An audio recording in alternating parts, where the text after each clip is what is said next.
tyaktva karma-phalasangam nitya-trpto nirasrayah karmany pi naiva kiñcit karoti saha.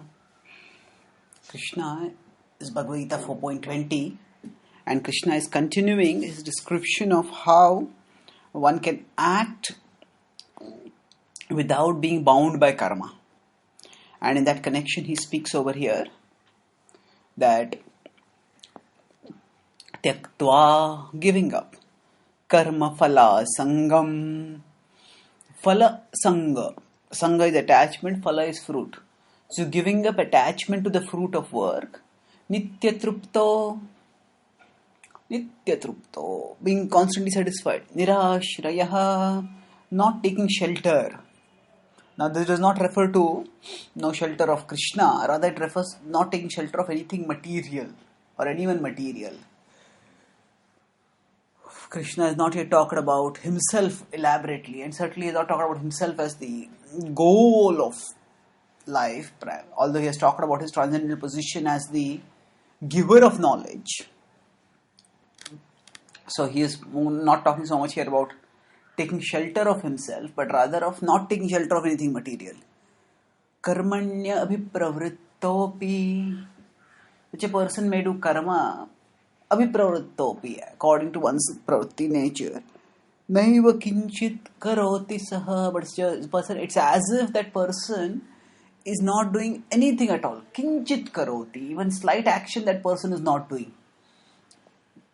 So, again, Krishna is in this verse emphasizing that it is the inner motivation, not the outer action, that determines reaction. And he says over here that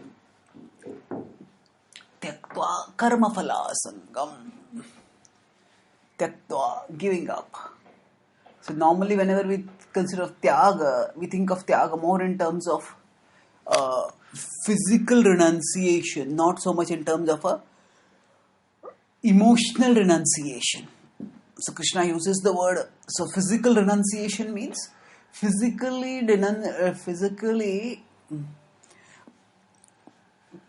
renouncing things. Person instead of living in a house decides to live in a jungle.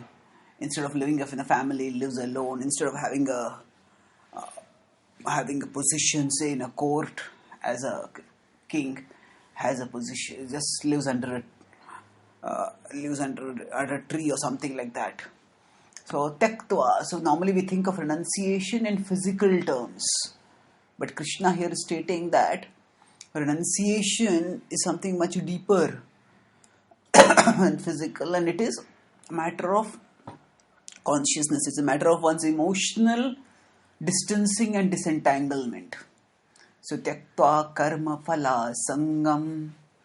So if one is detached from the fruits of work, and one is nitya-trpto nirasrayah, if a person is always satisfied, nitya-trpto, and is nirasrayah, not seeking shelter in material things.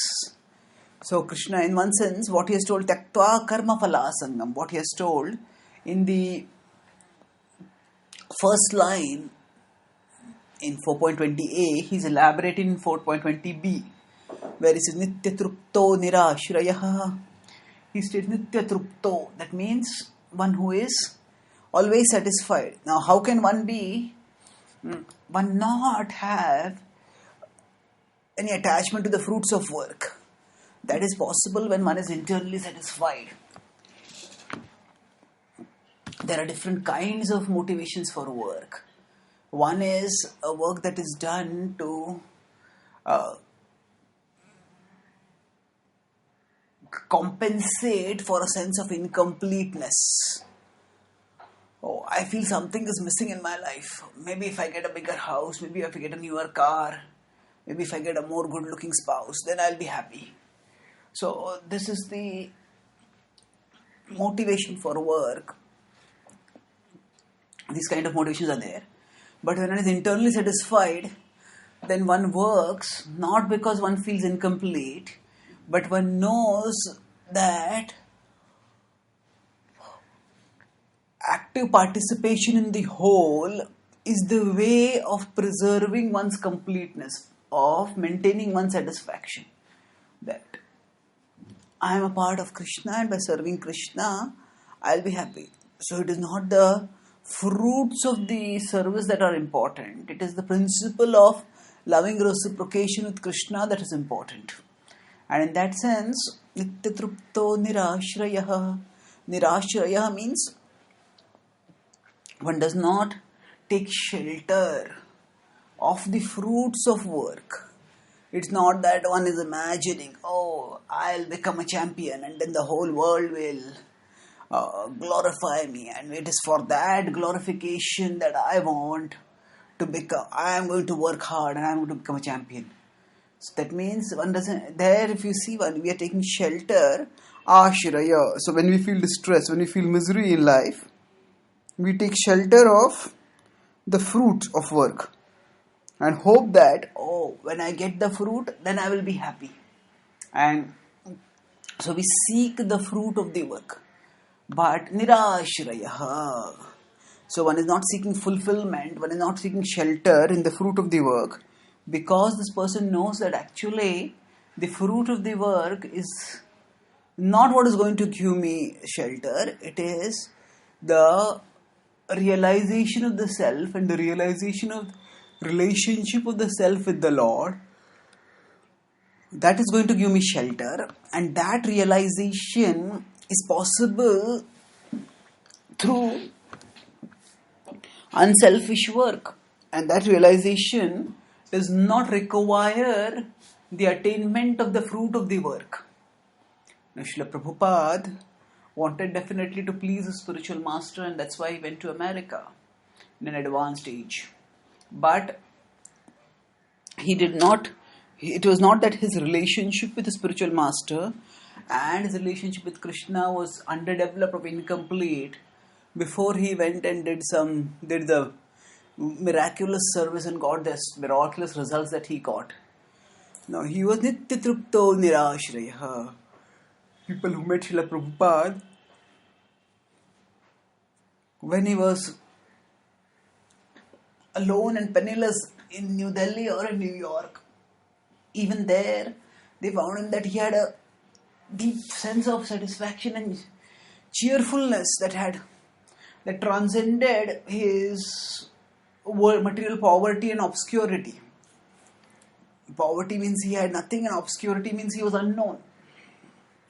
So, in spite of the poverty and obscurity, he was nitya-trpto nirasrayah, because he was trupta in Krishna and he was Krishna ashraya, Krishna ashrita here big. Now,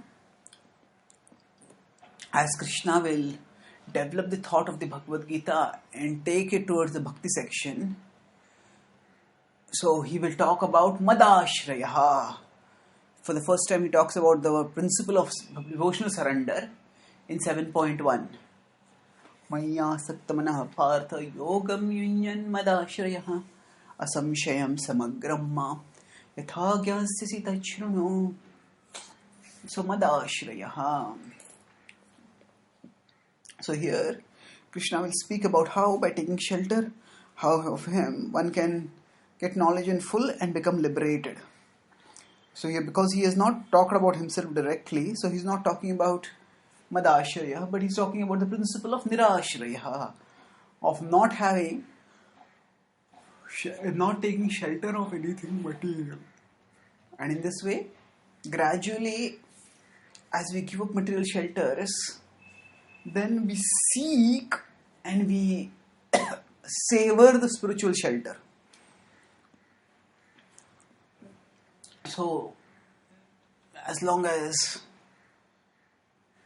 we have a painkiller, we don't feel the need for the medicine, which actually cures and heals.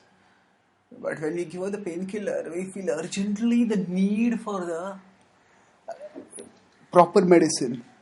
And then we get the proper medicine. So, nirasrayah essentially means that don't take shelter of those shelters which are actually temporary. And at this stage, Krishna is saying Arjuna stays situated in Atma Tattva. But later he will explain how becomes situated in Madashraya. But essentially the principle underlying right now is that if one is not emotionally entangled in material things, then even when one acts in the material world, one will not be bound. So, karmany abhipravrtto, even if one works, it is as if naiva kiñcit karoti saha. It is as if the person is doing nothing. That means the person is not incurring any karmic reaction. Thank you.